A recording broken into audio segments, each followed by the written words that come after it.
And then, of course, we need a good foundation. So, as I said initially, in good posture, you try to set yourself up so that your legs can really support you. Just imagine how gravity works on the body. You have this force flowing through that goes really in a straight line. So if my legs are supporting me well, they're right under the hips. So my weight from all my upper body falls straight through the bones into the floor. And when I'm in movement, I have good shock absorbers in my arches. Because if I really use the foot as it's intended, there is the springy quality in here. So I absorb the shock in here, then there's more shock absorbance even between the two bones in the lower leg, the tibia and the fibula. They can open up a little bit. They're actually elastic.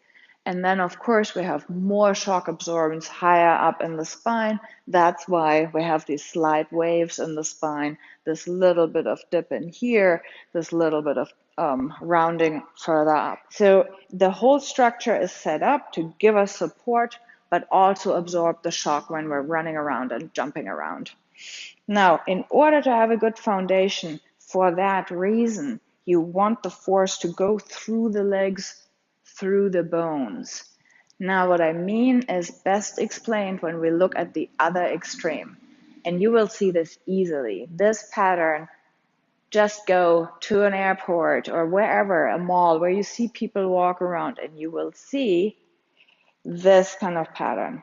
So the feet pointing outwards, the ankles rolling inwards, what is described as pronation. This completely cancels out the arches, so there's no shock absorbance there. Then the knees are tilting inwards a little bit. Now imagine the force of gravity flowing through. You have all this weight from my upper body coming downwards in a straight line. It still goes kind of through the leg, and then it leaves the leg right here. So what happens in here is that all my weight is pushing onto the inside of the knee.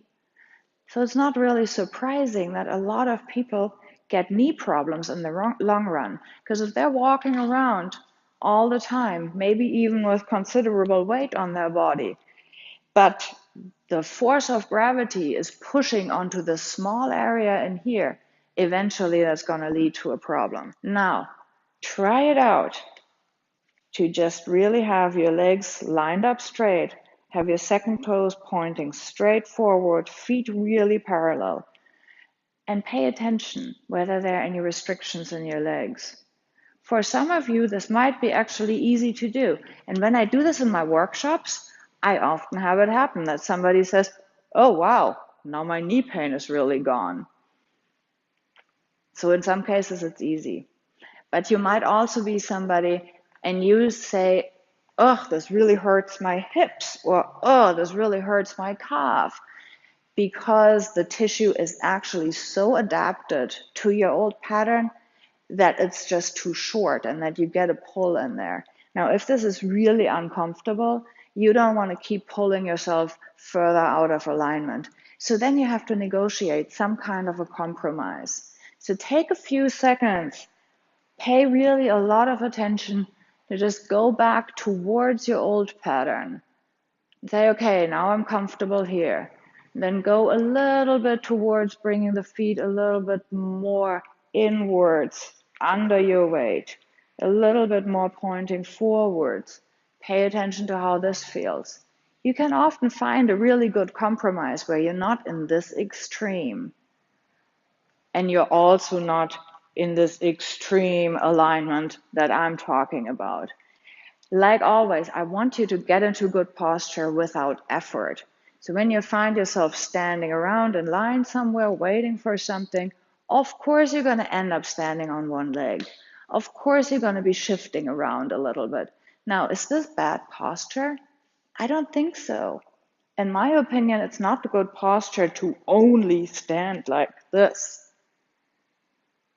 That's just not natural. But what you can do is just start becoming aware. So you find yourself standing before the grocery checkout, and you just notice, okay, I'm standing on my left leg. The right leg has nothing to do with this whole thing. Well, how about I just try to do the opposite? Just put it all on the right leg. Okay, interesting. Do I ever stand like this? So start paying attention to those patterns. And often, in order to really identify the pattern, it is a good idea to just mirror it. You notice yourself on the one side, get on the other side, notice how that is feeling. Because usually that's a lot more realistic than trying to find this perfect symmetrical alignment. Because in the beginning, that feels really unnatural. It actually takes practice to make it look easy.